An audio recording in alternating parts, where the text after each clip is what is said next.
Hi, I'm Casey Bell, and you're watching Writer to Writer Interviews. Locum tenens. Do you know what that term is? If you are a doctor or studying to be a doctor, it is a word you should know. Hi, I'm Casey Bell. I'm your host. This is Writers to Writer Interviews, and today's guest is Dr. Andrew Wilner. He discusses his book, The Locum Life, A Physician's Guide to Locum Tenens, and he discusses his journey of living the locum life. Let's take a listen. How long have you been a physician? Give us a brief background on your history as becoming a physician. Well, I graduated from medical school in 1981. So that gives you, we're just about almost 40 years now. And I've been doing it a long time, and I think I've been making a little bit of progress. It's something that I think it's probably a lot like writing. You know, every time you do it, you get a little better, a little more sophisticated. You have a little more to draw on of experience. Well, I did this before. I want to do this a little better. To go to medical school to become a physician, what I did, I went to, Yale College. I studied abroad for 2 years in medical school in France. I did 2 more years of medical school at Brown University, graduated, did an internship at the Long Beach Veterans Hospital. And all this time also, I started to write way back when, long before that. And so I took a year off to write a book after my internship. Then I went back and did 2 more years of internal medicine training at Los Angeles County. And in that year that I took to write my book, I had to make a living. And so I worked part-time in the emergency room. And it was in the emergency room that I discovered that the patients that really interested me were those who had these strange complaints that were neurological. One side of their body was numb, or they saw double. They couldn't speak properly. Their hand was paralyzed. It's like, gee, these are pretty strange things. And sometimes a neurologist would come in and help me because I was the ER doc. And I decided I wanted to become a neurologist. This was all about, how does the brain work? So I went to Montreal and I did 3 years of neurology training there. And then I stayed for another year to become an expert on brain waves or electroencephalography, EEG. So that was all my training that led to my first job as a neurologist in Charlotte, North Carolina, where I took care of neurologic patients and also developed a program for people with epilepsy. Okay. And so that's kind of how I got to become a practicing physician. And since then, I've practiced it primarily as a neurologist in many different settings, and also what we call locum tenens, which is kind of a substitute teacher physician where you go when someone's taking leave because they're ill or having a baby, or maybe the practice expanded or somebody died and there's patients to see. And of course, I wrote a book about that, and we'll talk about that later. You just answered my second question, because you wrote a book called A Physician's Guide to Locum Tenens. And so what does that term mean? And what inspired you to publish a book on this particular topic? Well, just happen to have a copy of the book right here because I'm in the process of creating an audiobook. A lot of people have asked me, gee, do you have an audiobook version? I said, no, I'm a writer. And then I thought, well, gee, why don't I try it? So we're up to chapter 18 today. Cool. And within, I think, 2 months or so, there should be an audiobook up on Amazon. But so locum tenens is holding a place. That's Latin. It translates, locums is a place, like a locale. And tenens is like from the word tenacity, like to cling to or hold. So a locum tenens physician is a doctor who goes somewhere to hold the place of the permanent physician because they're on vacation or many other reasons, like I said, where there's a gap. And it turns out that this is a thing.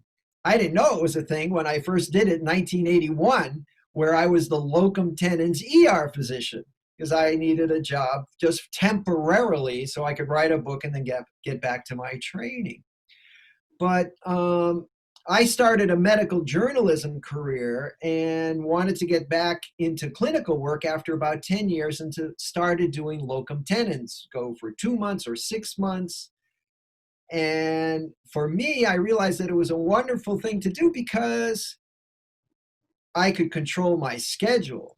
Like, I'm going to go to Minnesota and be their neurologist for 6 months and then I'm done. And then I can go to the Philippines and do medical mission work and write another book and go diving for 6 months until I run out of money, and then I can come back. And the personal freedom that, one of the things that I think that sort of normal people don't realize is that being a regular doc, you don't have much personal freedom. You have office hours from 8 a.m. to 5 p.m. and it drags on to 6 and 7, and you may have to see patients in the hospital and you're on call at night. And some physicians never even take a vacation. It's like, well, I can't even take a vacation. It's also expensive to take a vacation because you own your office. Right. And so you're gone, your office, your bills, your salary, your salaried employees, everything has to keep going, but nothing's coming in, everything's going out. So people that have small offices, it's not fine. Your overhead is over 50% in your average office. So if nothing's coming in, it's like this huge vacuum. It's not just the cost of going away. And so doctors lead a very regimented life, as I had until I discovered locum tenens. And I said, I can pace myself. And I found that it increased my enjoyment of practicing medicine because I was doing it more willfully rather than, I have to. It's like, oh, I have to do this assignment. It's like, no, I get to do this assignment, right? And then I had free time to pursue my writing, which is something I've always wanted to do since I was 12 and did it in high school and college, and that just always goes on. So why write the book? Well, I was looking for another book to write.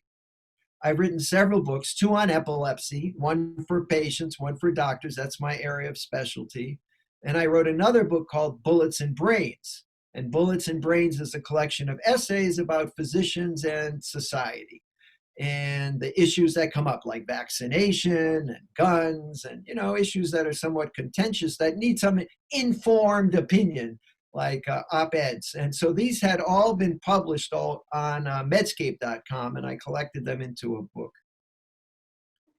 So I was looking for another book to write. And if you're a writer, you have to write about something that you know or go learn about it. So I was thinking, well, what do I really like to do that I know about that would be helpful to share with other people who would be interested in reading about it? I said, I know a lot about locum tenens. I've been doing it for a long time, years and years and years.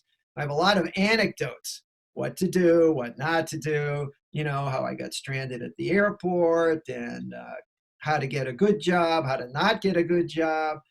And so I started thinking about it, and I realized that I actually had enough for a book. So I put it together. It's 20 chapters, and it's all about how to find a job, credentialing, licensing, malpractice insurance, travel, agencies. So there's a chapter on each one. It took me about 3 years, actually, I started with 100 chapters. Because one of my previous books was 199 answers about epilepsy. So 100, that sounds nice. And I said, well, that's not going to work. So I just started writing, bits and pieces, and then gradually developing. I don't know. Some people write an outline and then they write the book. I kind of write the book and then, redo it into the outline and then try and figure out what it is I'm going to say. So it went through a lot of drafts until now it's a pretty clear story, I think. And I've gotten a lot of, good feedback from physicians. So the other reason is that, if you read the news, you can't go through one page of anything that has to do with medicine without reading about physician burnout. I mean, it's a huge topic and it's a tragedy, right? I mean, I went through all of the years of study and residency and not doing nothing else but. And so to finish all that and then come into a situation where I don't like this, I have to leave because the system is torturing me, that's kind of unfortunate. It's a real waste of everybody's time and energy and life. And for me, I discovered that locum tenens was a way to avoid, I mean, I personally wasn't going to leave medicine because I was committed, but there are many physicians who say, I've just had, I'm going to be an administrator somewhere. I'm going to go work for an insurance company. I'm going to have a 9-to-5 job. I'm going to run a restaurant. It's just whatever, but I'm not going to the office anymore and see patients. And that's tragic. And locum tenens is a way to have a clinical practice to do what it is these doctors really want to do, which is care for patients without a lot of the administrative hassles, because you're not really part of the system. You're like a substitute teacher. You just show up, you do your thing, you care for patients, and when your time's up, you go. So you don't get involved in office politics and policies and call schedules, and you've just got your very well-defined thing, and it pays pretty well because they need you, right? When they need you, they're willing to pay you. And but you don't have to put up with, oh, well, we're cutting back on your vacation. It's like, okay, then I'm done. Locums, you get a 30-day termination for any reason. So if it starts being, you've got 6 months, and if after 2 months these people are unreasonable, it's like, bye, I'm done. I've never had to do that, but knowing that you can do it, and you haven't moved your family there, you haven't bought a house, you just go to that location, you do what you're supposed to do, you enjoy it, you sign your charts, do what you do, and you're done. And so it's a wonderful way. A lot of the last chapter in my book, chapter 20, I interviewed other physicians who had done locums. I think there's about 15 of them, and asked, what were your good stories? What were your problems? So that it would be helpful for other people interested. In fact, I tell people, if you're interested in locums, read chapter 20 first. See what it sounds like. If that's what you want to do, then go back, start, read the rest of it so you know what to do. But all of them appreciated the flexibility, taking time off when they wanted to, and the freedom to really do the work that they wanted to do. So I felt that it was a little bit, it's a little grandiose to say it's a public service, but I thought it would be helpful for physicians, because a lot of doctors don't even know that locum tenens exists. Like you asked me, what is it? If I'm on the plane and someone says, and I say, well, I'm a locum tenens physician, usually, a blank stare, just don't know the term. Right now, there's about 50,000 physicians who are working locum tenens in the United States. Now, I think it's a lot better to have your own great, successful, happy practice. That's even better. But a lot of people don't have that. And locums is also useful. In fact, in the book, I break it down. Newly graduated physicians. Okay, I've just finished my training. What should I do? Well, I've always thought about moving to Alaska. That sounds cool, but I don't know. So you could take a locums job in Alaska for 3 months. You go, wow, I love it. The nature is like, oh, this is terrible. I'm never going to come back. So it's a way to test the waters of places. Do I want to work in a clinic, or do I want to work in a hospital, a small group or a big group? You can try all those things out. Then you've got mid-career guys. They're 45 years old. They got 3 kids. They've got a boat, got 2 houses. Kids need braces. Even though they're very successful, they still need extra cash. So they can take a week or 2 weeks and work extra and make some extra money. Then you've got pre-retirement guys who are 70. A lot of physician situations, you're either full-time or you're out. Right. They don't want you part-time. Part-time, people say, oh, just work part. It's not an option because there's on-call, there's overhead like we talked about. It's surprisingly difficult to go from 60 hours a week to 40 or 30. Very, very hard. And so most physicians who are in private groups end up having to leave and quit. And a lot of them aren't ready to retire, but they're at 70 years old, they're kind of tired of being up all night and working 60 hours a week. So locums, they can work 6 months a year. And it's wonderful. Another way it works is for people who are thinking about transitioning. I'm starting another business. I'm going to be a podcaster. This is going to be great. Well, in the meantime, it takes, tell me how long it takes before you start making money as a podcaster. I don't know, because it hasn't happened yet, but it takes a while, right? Maybe forever. So you can cut back, you can leave your formal job, but I'm going to work locums, 2 weeks a month, and the other 2 weeks I'm going to podcast. And then if the podcasting takes off, great. If it never takes off, you can keep doing your 2 weeks a month, or you can go back and find a full-time job and say that podcasting gig was really great, but I think I ought to go back to full-time what I was doing. And you can go back because you've never stopped. In medicine, if you stop for more than 2 years, the malpractice carriers won't insure you anymore. Even if you kept your licenses up and your education, can't get back in. A lot of doctors don't know that. Take 2 years, raise their kids, sail around the world, come back. It's like, sorry, can't hire you. So it's a way to keep it alive while you're trying, some other entrepreneurial venture without burning your bridges. So I break that up in the book into the, 3 different sections, depending on kind of your age and orientation. But it's a great tool, locums, for physicians who aren't happy with just, showing up at the office every day and they're going to do that for 40 years. Some people are, and that's great. But a lot of people aren't. And I think it's a solution to burnout other than becoming, a lifestyle coach. See, it's so many doctors that are lifestyle coaches. I mean, wellness. I mean, that's all great, but that's not really what you were trained to do. You have other skills. And the reason that they're not doing clinical medicine is because of the system, not because they didn't like the patient care. So I think those are my main motivations to answer your question. You would think that would be, if not a required course, at least a required one-day workshop for medical students to learn about it, because so many families are, destroyed or ruined because of the medical field, because I'm sure most doctors don't even know that's a thing that exists. And I believe it seems like to me it would be great for family, people who have a family, instead of doing a full practice. And of course, for, I would say, newly college students, because even though you may think you want to do this, it may very well be not something you want to do. And it's a great, trial and error. So it's weird that it's something that exists, but yet they don't require them to know about it. Yeah, well, it's kind of it's not new, but it's only sort of been an official thing since the 70s. And I think I'm going to give you an example from my own experience. My locums way back in 1981, when I worked in the ER, helped me realize that neurology was what I wanted to do, which I hadn't figured out yet. But it was that kind of year off. I was still working, but, out of the system.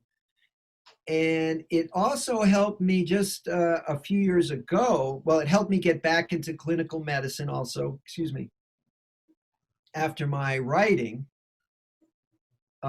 jaunt for about 10 years. But it helped me in an even more important way. I was working locums, and your life changes, right? So I was single, I did what I want, I traveled, I had a little condo. Well, then I got married. And I was thinking, well, maybe we'll have a baby. Want to settle down. I don't want to fly around everywhere anymore. Maybe I should look at a traditional job. Well, I'd had a traditional job and I knew I didn't really want one. So I was working locums and enjoying it. But while I was working locums, I would respond to ads. We need a physician to do this. I went to Portland, Oregon. I went to Connecticut. I went to Florida. And every time I go back, I say, I could do that job, but for one reason or another, I don't want to do that job. And on the way to one of these jobs, I stopped here where I am now in Memphis, Tennessee, at the University of Tennessee. And they were looking for an academic physician to teach the residents and students, but also to be caring for patients. So I go to the hospital every day, and I have residents and students that follow me along. And I teach them and I care for the patients. And I had discovered during my locums time that that's what I really liked. I didn't really like just being on my own, patient after patient after patient, because then you're just trying to be fast and efficient.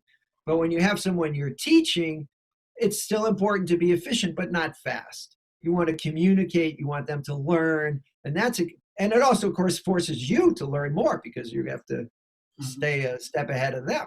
So all of a sudden, and I also was doing locum 7 days on, 7 days off, which is kind of a new thing for doctors. So 24/7, 7 days in a row, and then a 7-day break. And that worked really well because on my break, I'd kind of collect myself, do the errands I needed to do, but then I could sit down and write for, several days interrupted. And as a writer, you know that when you get interrupted, it takes you a long time to get back to where you were. And it's very frustrating. And trying to write, for 10 minutes a day or 30 minutes a day while I'm doing everything else, I found it was too hard and not productive. But having a week off really let me sink my teeth into a project for 5 or 6 days, then work, then get back. So when I interviewed at the current job, I said, I want to work 7 on, 7 off. And as it turned out, that was their schedule. I said, well, I want to work 7 on, 7 off, and I want to teach. And then I think we're pretty good. What do you think? So then they said, okay, here's your contract. And I looked at it and I said, but you're not paying me enough. I said, that's not enough.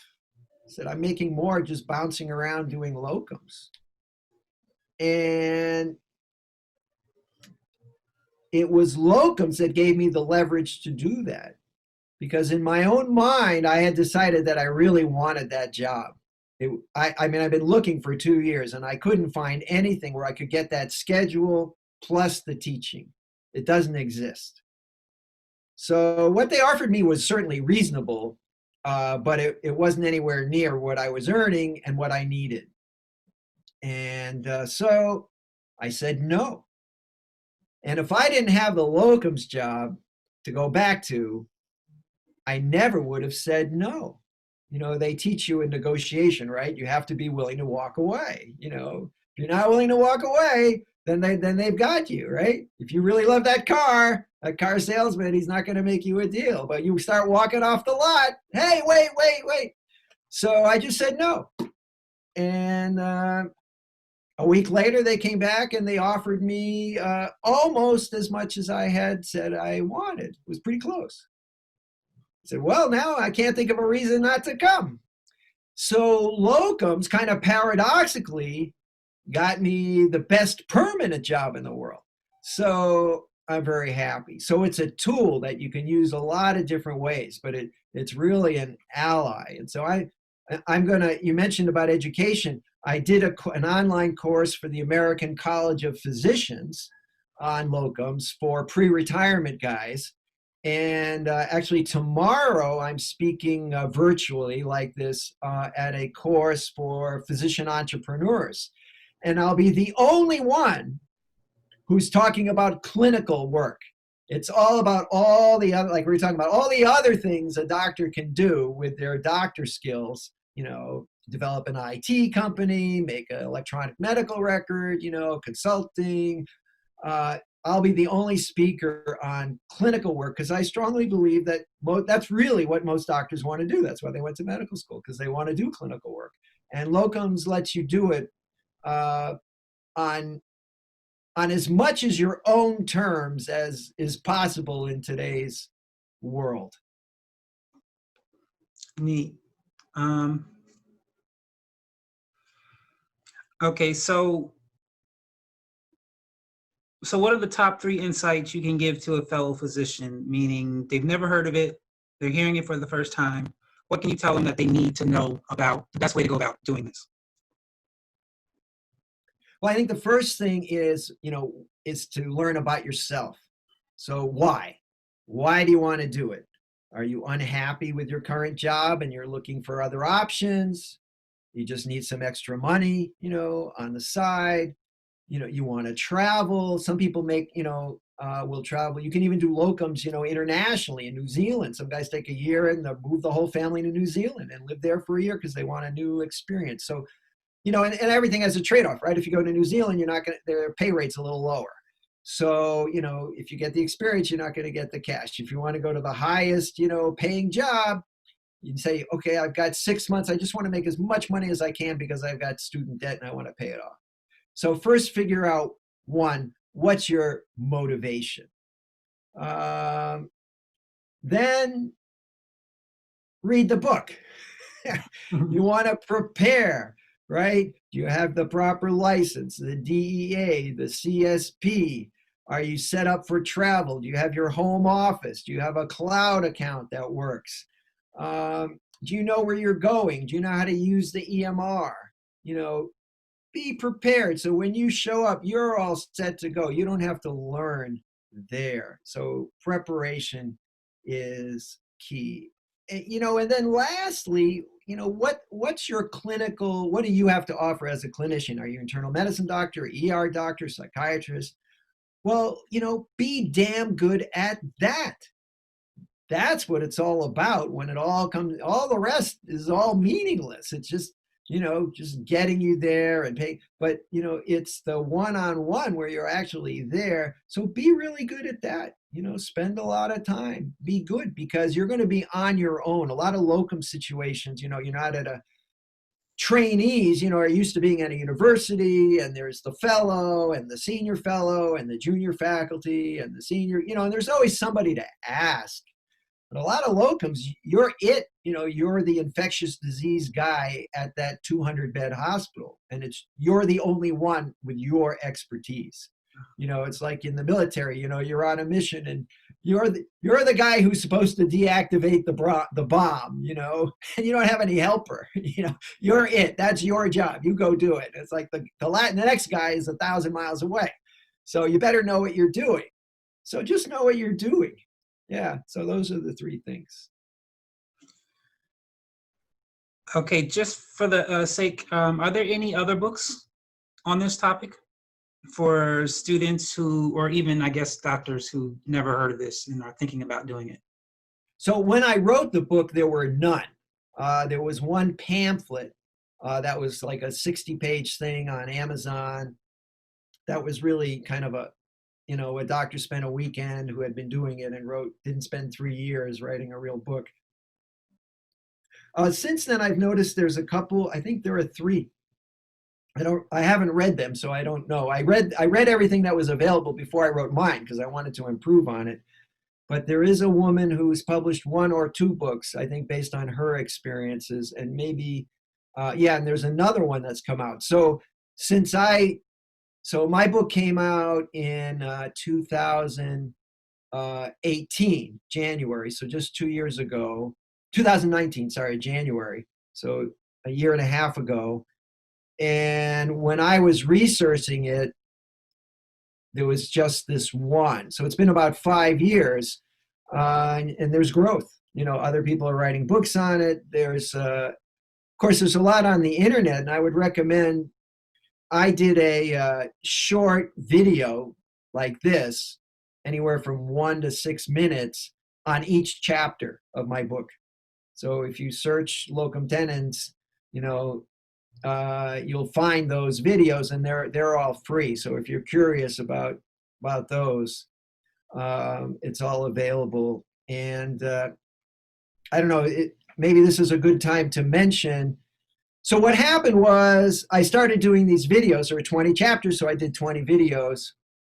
And then I thought, you know, I ought to interview some locum tenens agents, because most physicians who do locums will work. It's like buying a house. You know, you can buy a house direct from the seller, right? House for sale, buy owner, and you talk to the guy and you buy the house. More commonly, you have an agent, they have an agent, and you go through the agents. So why pay an agent, right? Well, there's a lot of reasons why having an agent sometimes is better. Well, for locums, it's exactly the same. There are agencies that find hospitals that need jobs, then they advertise, and they look for physicians who are looking for jobs, and they do the matchmaking, and they get a percentage. Or you can just directly negotiate yourself, and I've done it both ways. For new people, I would advise an agency, because there's a lot of little things to work out. So I interviewed a few agents, did videos like this, you know, what's locums? How does an agent help? What are you looking for in a physician, you know, when you need to place somebody? And that kind of evolved into what is now a YouTube channel which is called The Art of Medicine with Dr. Andrew Wilner, where I do interviews like this. And I've expanded it not just to locums, but there's quite a few. It's for the arts, business, and clinical practice of medicine. So I've interviewed CPAs that help doctors, financial consultants that help doctors, attorneys that do biomedical research law, artists that do medical subjects. So I've expanded it. But if you it's a podcast also. You can download the podcast or you can watch it on YouTube. But the reason I mention it is because there's a lot there about locums.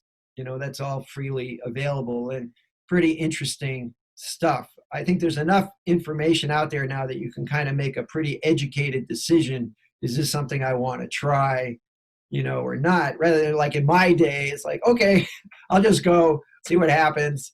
The other piece of advice is if you are negotiating, okay, I'm going to go to this hospital in Minnesota or South Dakota, ask the agent, can I speak to a physician who's been there before?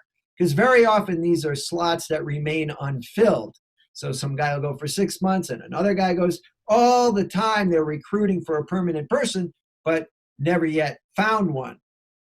So very often there's a doctor who stayed temporarily, because they didn't want to stay permanently, and they can hook you up. And there's nothing better, than talking to, someone who's been there before, who's a peer, right? And I've done that. Although, it's kind of like a movie. You know how people ask other people, hey, do you see that movie? Did you like it? It's like, why even ask? It's like tastes are so different.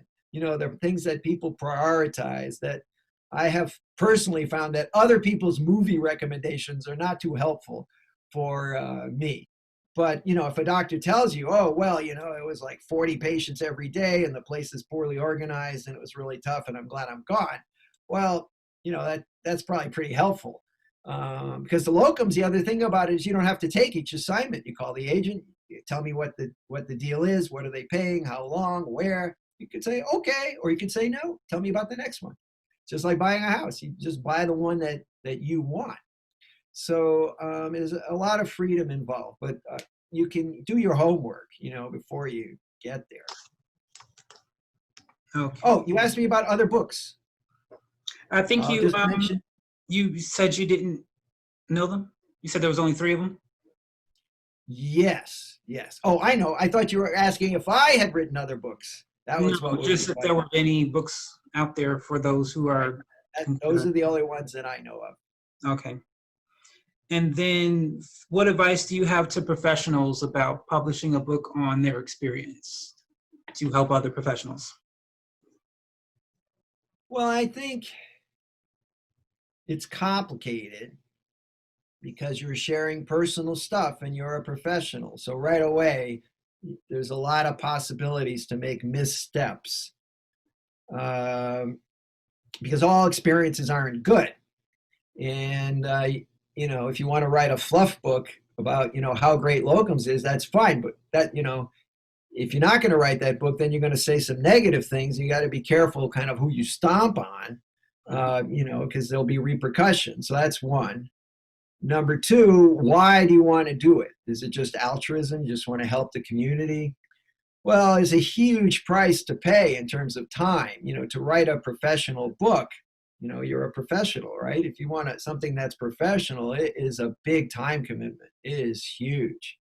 And a lot of sacrifice involved. And the likelihood is it won't be rewarded with money. Like writing a book, unless you're Robin Cook, or somebody along those lines, does not come with financial rewards. So if your reward is you just want to be helpful and you're going to enjoy the process, then you got to think about, can it be done tactfully? What are your colleagues going to think about it? That's also an issue. I was very careful in my book when I wrote about experiences that were negative to I said what needed to be said, but I certainly didn't disclose more than needed to be disclosed about who they were. and I tried to be as generous as possible in spirit, and I complimented people when that was appropriate.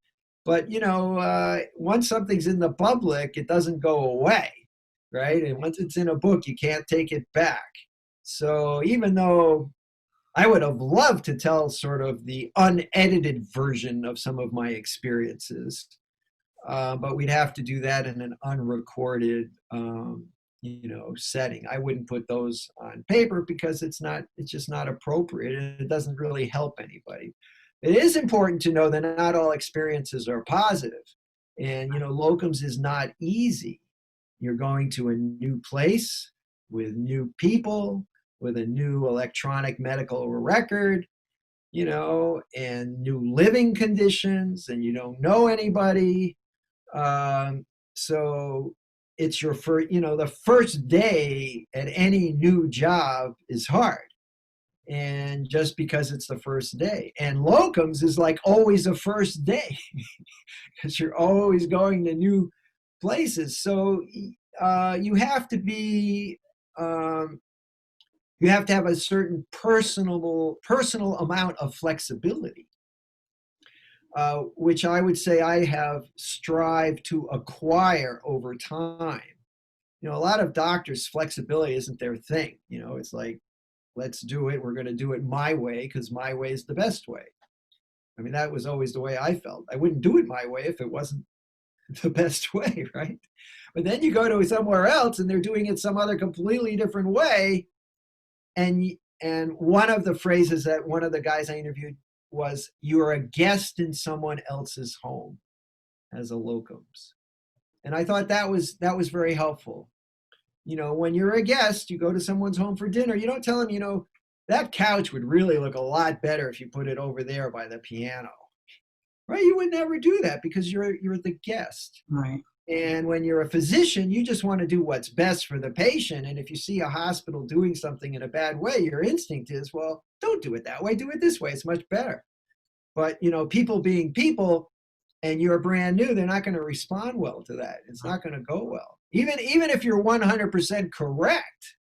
So you have to kind of, well, okay, we'll just work around that and do it. So you have to accept that. And for some doctors, that's very, very hard because it just goes against the grain. But as the new person, that's something you really have to keep in mind.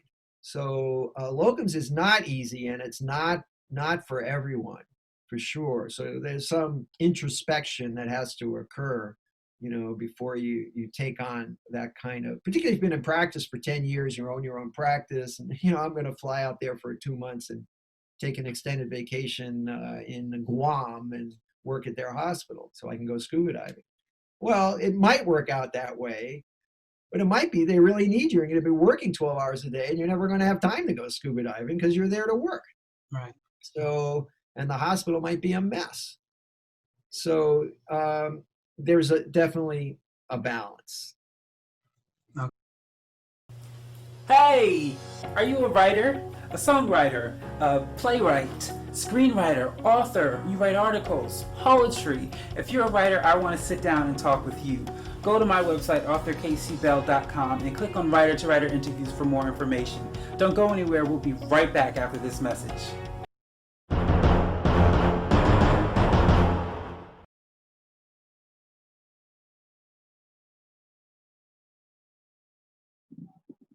Welcome. I'm Dr. Andrew Wilner, Associate Professor of Neurology at the University of Tennessee Health Science Center in Memphis, Tennessee. And today I'm here to introduce my new book, The Locum Life, A Physician's Guide to Locum Tenens. I've been practicing locum tenens off and on since 1982, and I found that it was a great way to achieve a work-life balance. In my case, it gave me time to write a few books, to have a side gig as a medical journalist, and to lead medical missions in the Philippines and become an accomplished underwater photographer. So It's been a great solution to some of the administrative and other hassles that affect modern medicine. So in this series of short videos, I'm going to talk about the book and what's in it and why it might help you if you're considering locum tenens. I look forward to speaking with you. Thank you.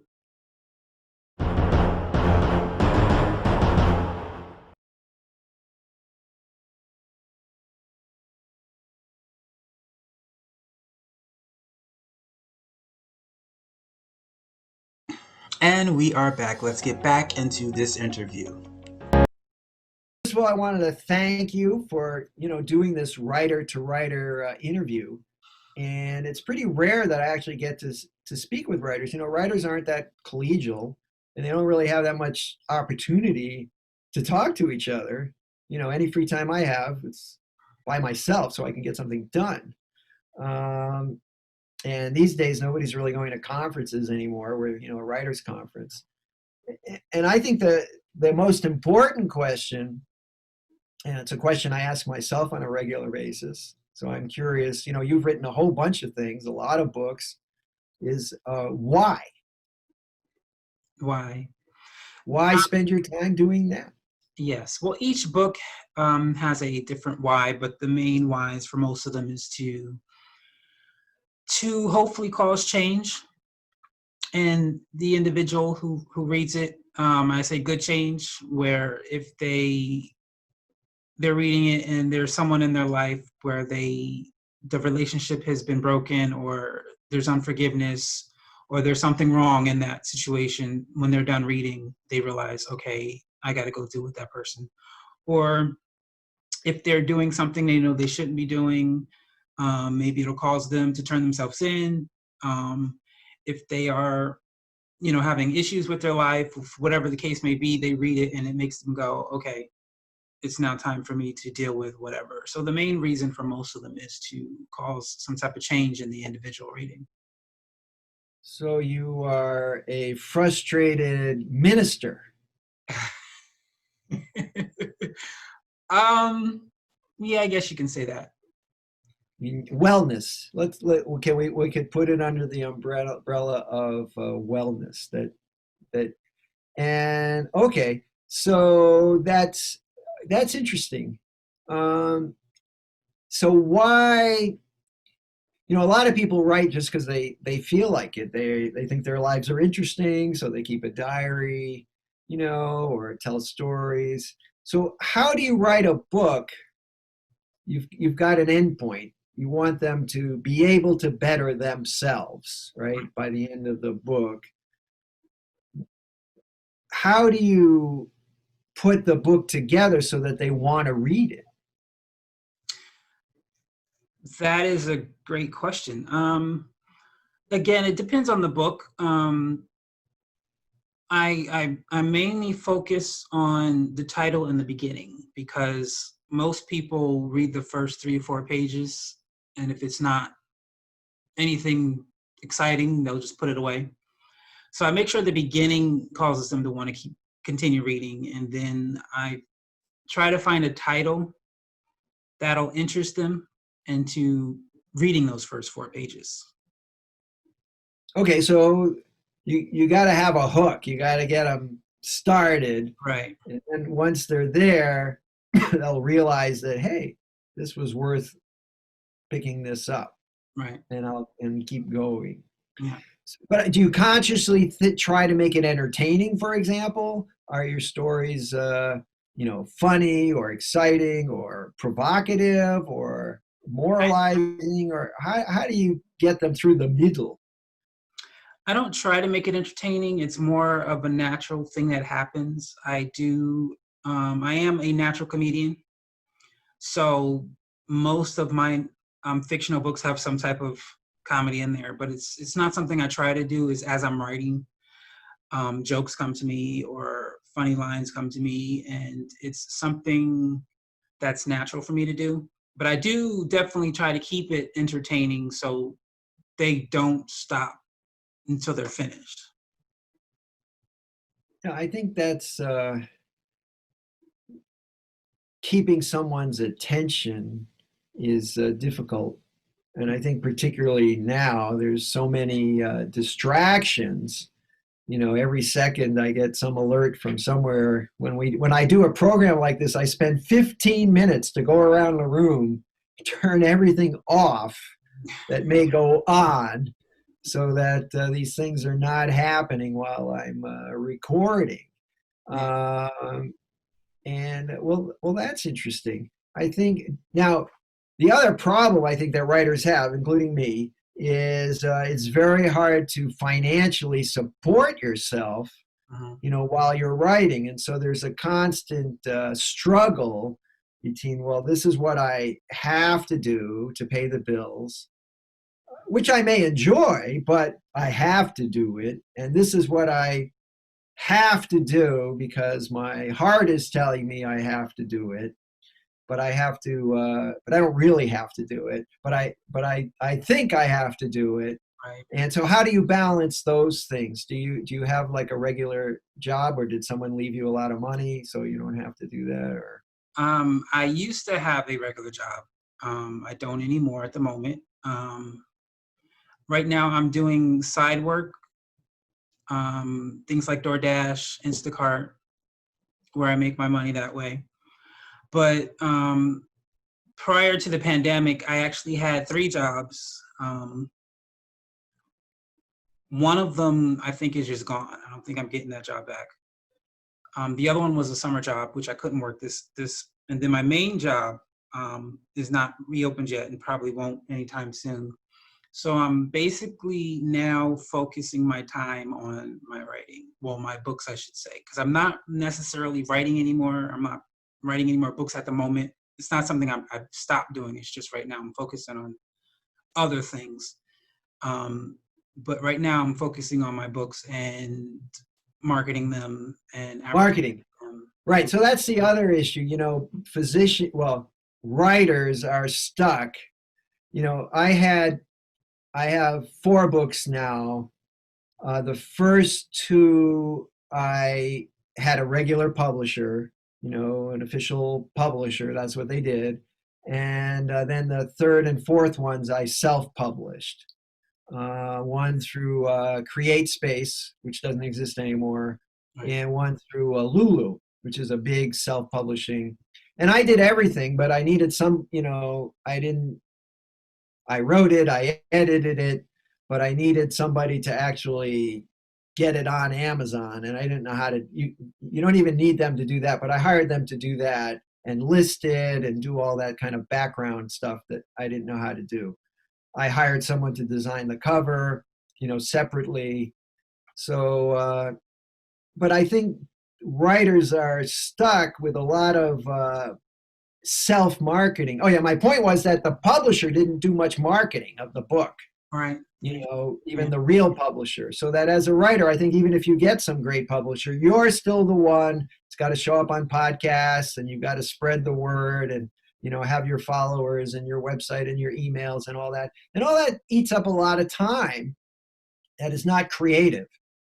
I think I enjoy the marketing. It's kind of fun, but it's, you know, it's low yield stuff. And it just eats up a lot of time. It's more entertainment than really sort of anything. But if you don't do it, then there's nothing. Right. So you know, and it certainly builds over time. But there's no way, you know, in the old days there were 3 TV stations, and if you were interviewed on one of those TV stations, everybody knew you. You know, now there's 3,000 stations, and you know, you got to be on all 3,000 programs to get everybody to pay attention to you. So it's very, very hard. Do you have any tips for writers trying to market their stuff? Just search for unique stuff, unique ways. There's things I do I'm sure no other author does. I don't make any money from it, but I used to purchase my books and then sell them on eBay through bidding, because I knew it would sell. Even if it sold for a penny, at least that's I gained a reader, and then I send them my business card or a postcard, and now they know about me. Or I would just sell books, period. Like I would go to the thrift store, buy some cheap books, put them on eBay, and then put my information in there with them because I knew if they're purchasing a book, there's more of a chance they're a reader than not. So just finding ways to think out, as I say, outside the box instead of doing something that everyone's already done. Um, and I would also say, as a writer, find journals, magazines, newspapers you can write for. You know, pitch yourself. Find a way to write a good pitch letter and pitch yourself out there. Definitely for someone like you or for someone who writes educational books, talk to schools and colleges and say, hey, would you mind? Because like definitely your book could definitely be used in colleges everywhere. So people who write books on education, see if a school or a college would carry it and teach it in the classroom. And so that's another way to get your name out there. But yeah, you basically do have to pitch yourself these days, unless you are a celebrity. Then of course the publishing company will do it for you. But if you are not a celebrity, even like nowadays, companies, marketing, advertising, and PR companies are expecting you to help them. Like they don't do anything on their own anymore. Which to me doesn't make sense because I'm like, if I hire someone to do my grass, I'm not going to go out there and cut it with them. You know, they're going to do the work. If they're not asking me, hey, could you help me? No, because I'm paying you. But these days, they want you to help them. So I would say if you have the money, get them. But if you don't, because at the end of the day, you're still you're pitching yourself, you're doing the work yourself. But definitely, yeah, just pitch yourself. Find bookstores, find journals, different publications, and simply say, hey, this is who I am. Talk more about what, well, if it's, yeah, talk, whether it's fiction or nonfiction, talk about the book itself first, talk about what you're offering first before you start talking about yourself.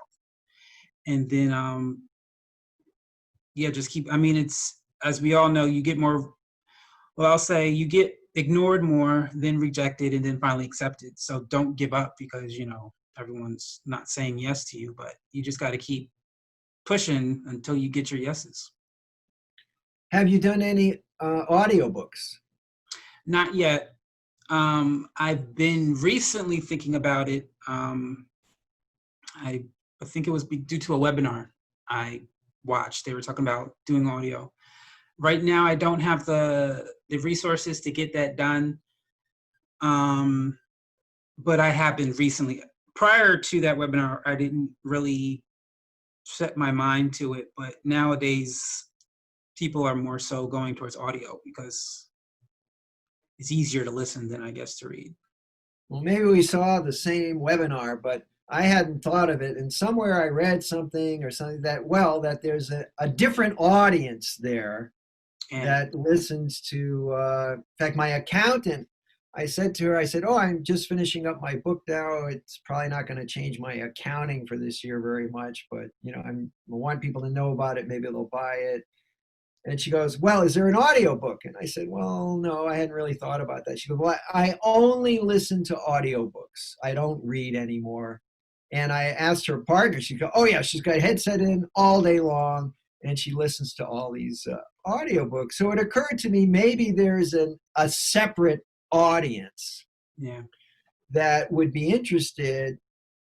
And besides the print audience, you know, the books of Kindle, I know Kindle readers are different like than paperback readers. You know, there are people that only read on Kindles, and then there are people that, oh, I got to have the real book, right, kind of people. So I thought, well, maybe and I have seen this with my podcast. My podcast is an audio podcast. You can go, you know, The Art of Medicine with Dr. Wilner, and it's on there, you know, Apple or Google or Spotify or Stitcher or any of those. But I also have a YouTube, which is the same thing, just like we're doing, except you can see it and hear it. And what I've seen is that the viewers on YouTube are not the same people as the ones who are downloading, so that there's sort of a podcast audience for podcasts. I don't even know what to really call it. It's a podcast with video, right? Right. So, and then there's sort of the YouTube I like to watch kind of group. And it's a little extra step, to take the audio section off the video and then sort of post it. Yeah. But it's not a big step. It doesn't take all day. You can probably do it in 15 minutes. So I thought, well, I've already sort of recorded the whole thing and edited and done it. Why don't we just take the audio and drop it into a audio podcast, see what happens? And I don't have as many listeners as I do viewers, but it's definitely sort of growing. And I figure, well, that's another way to hit a different part of the audience. And I think the other issue for writers, everything's free, right? You got a podcast, it's free. Yeah. Yeah. Basically, a lot of times they give away their ebooks away as well, especially if you have Kindle Unlimited. Even though you do get a small percentage of that money, it's still considered free if they have Kindle Unlimited, because they're paying a monthly fee, but depending on the person, they could download 5,000 books in a day and still have all those, all those books the same price as someone who only downloads one. So it is difficult now because everyone wants free and cheap instead of, and the sad thing is, especially when it comes to books, because books not only, nonfiction books are educational, but there's a part of your brain that needs you to read, or, if you don't use it, you lose it. But they'll spend that money on those, shoes and the pocketbooks and the jewelry or the Netflix, the stuff they don't need, their Starbucks addiction.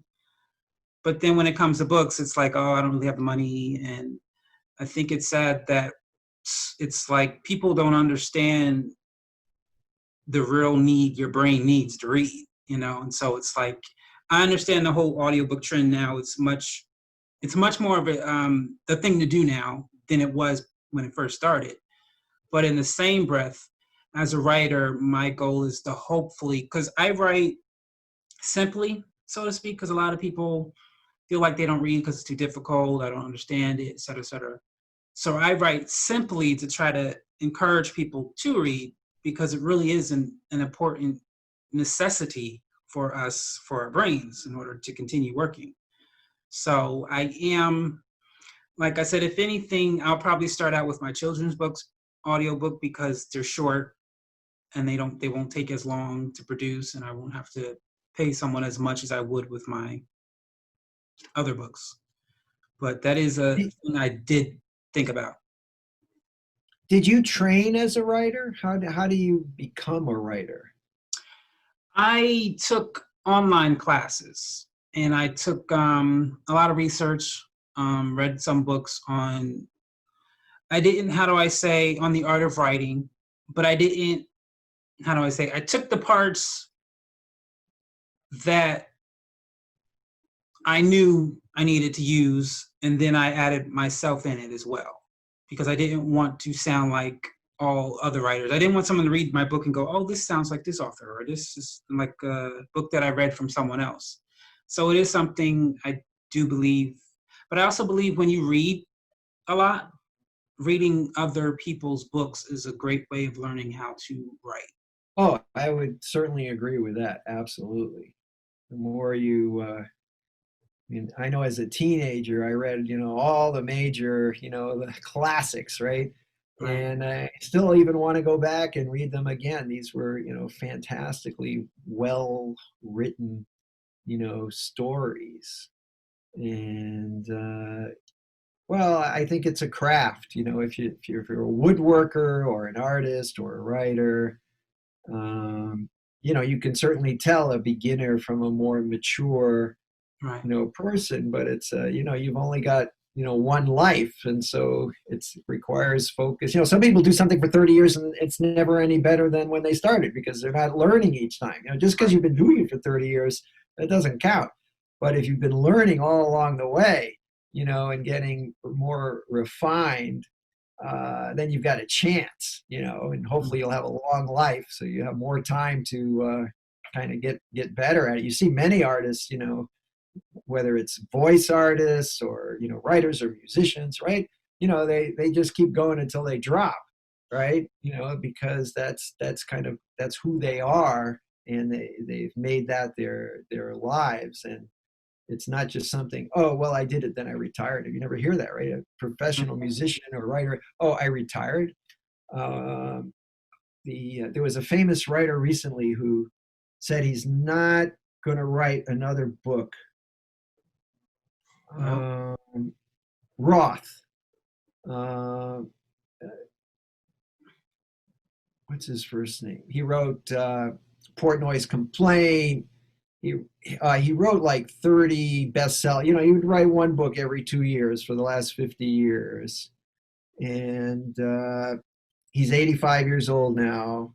He just wrote another incredible, and his books are they're not easy to read books. I mean, they are deep and complicated, but he said, yeah, he's done, that it's just too hard. He's been writing every day, for the last 60 years, and he's had enough. He thinks he's said everything that he needs to say. What's the book name again? Well, one of them is Portnoy's Complaint. That was a very notorious book that he wrote.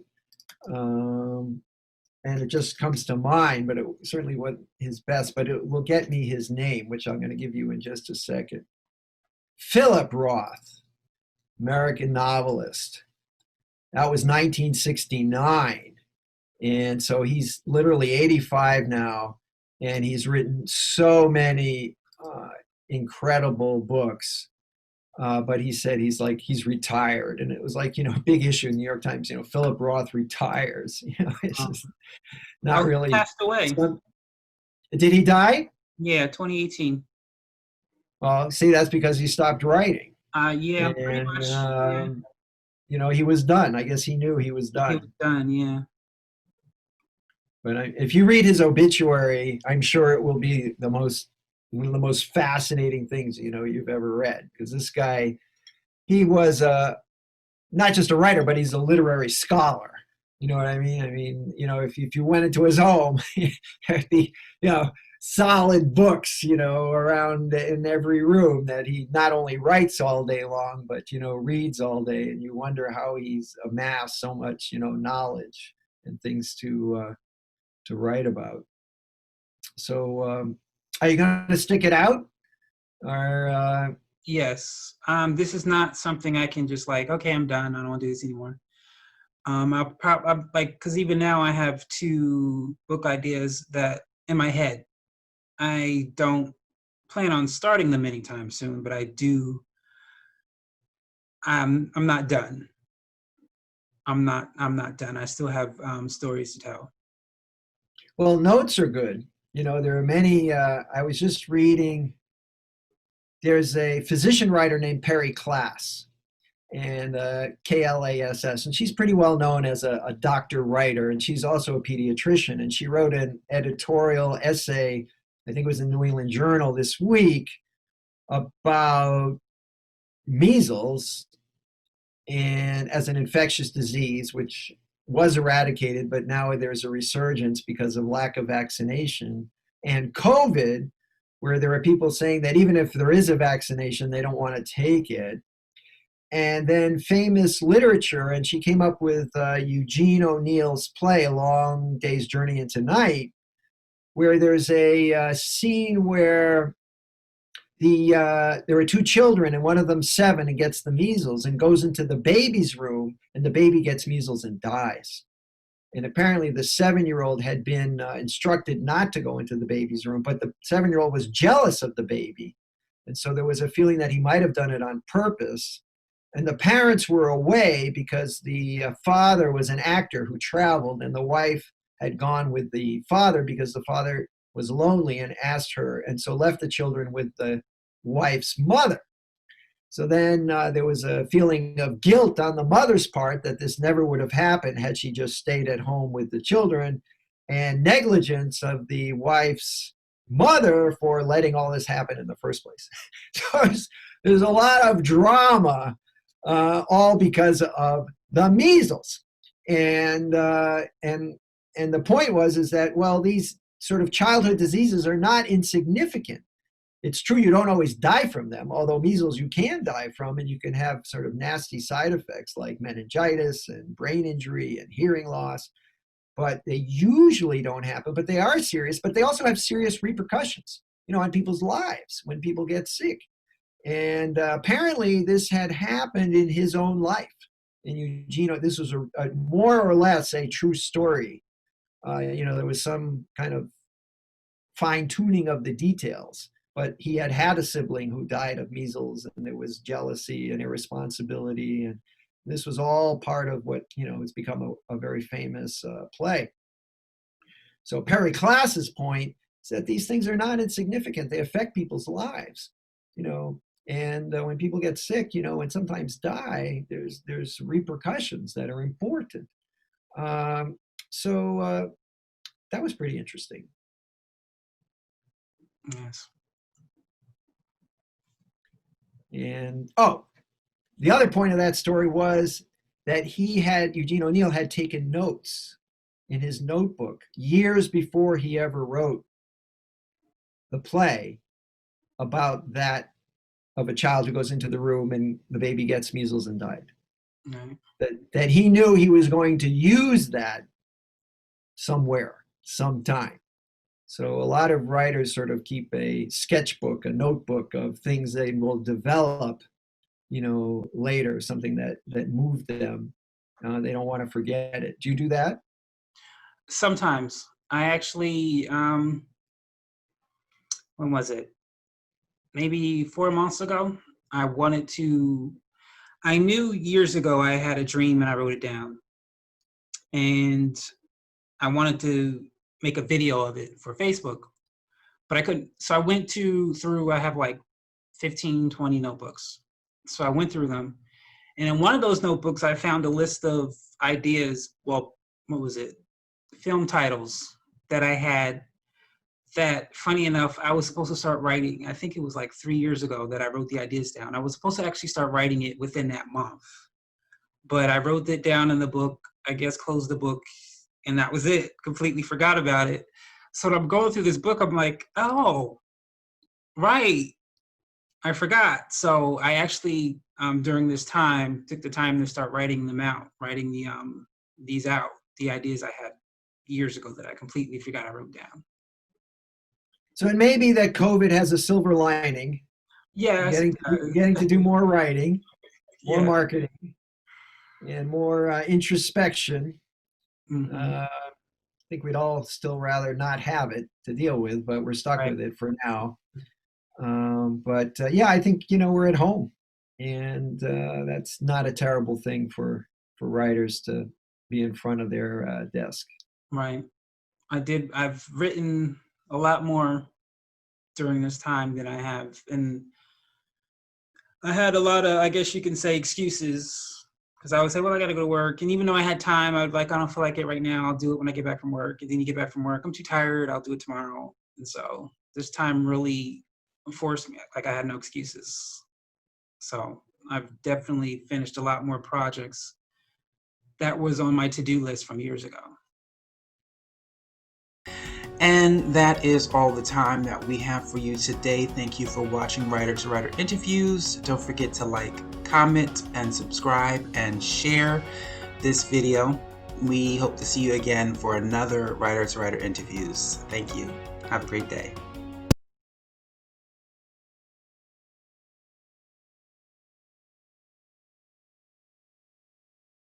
I'm not sure if it's still possible to happen today, but have you ever been to a place where they were behind in the times as far as technology or how they do things, and how did you deal with that? Well, the answer is yes. And so in the old days, doctors would keep medical records on paper. Right. You see the patient, you write a note, and you would write what you needed to write to remind you for next time when you saw that patient again of what was important. Could be long, could be short. Well, then we got the electronic medical record, which is basically all templates. and some information has to be entered to satisfy this government agency or this insurance company. So there's a lot of filler that goes on, and you get these, enormous documents where the important part could end up getting lost in the, in the shuffle because there's just so much stuff. Well, one of the things that has to happen is a hospital has to change from paper to electronics. Right. So just try and imagine how one day the doctors are all writing orders and notes on paper, and the next day they're sitting in front of a computer and have to do, templates. So I've been in several situations where that transition was taking place.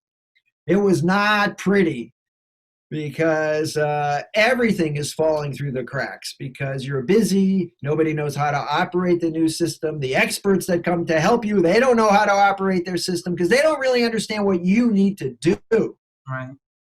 And you don't understand their system. And you just want to know, how do I put in the order?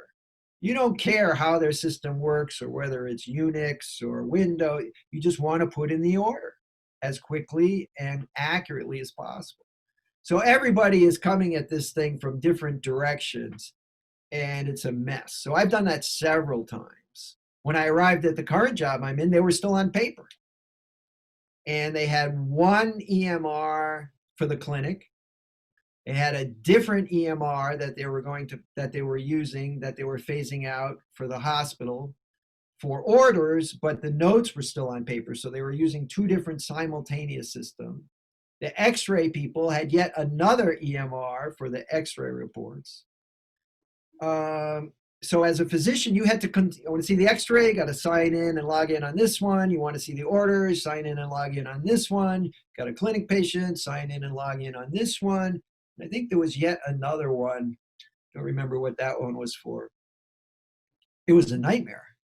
And now we actually have one system. It's not perfect, but at least it's just one. So, I mean, what do? You just got to, roll with it. You just got to make the best of it. And that's why I'm saying, I emphasize earlier, you got to be flexible, because there are a lot of situations where it's like, really? That's what you do? It's like you don't have somebody here 24/7. You got to call them from home, and it's going to take them 2 hours to get here because they live far away.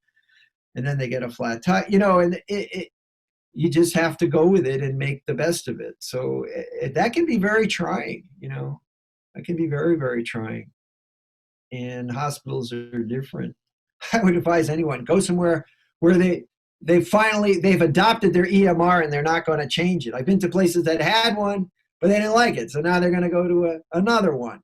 And, the transitions and data has to transfer. It's like, it's like if you have a Windows computer, you decide you're going to get an Apple computer. Well, how do I get all the things on my Windows computer into the new, Apple computer? And I'm busy. I don't really have time to be fussing with this. That's where Dropbox comes in, right? But, if you don't have a separate entity trying to transfer things, it's a nightmare. So there are a lot of stresses for physicians that are beyond, oh, gee, you have cancer and what can we do about it? It's all the other stuff that's just kind of part of work that can be very stressful.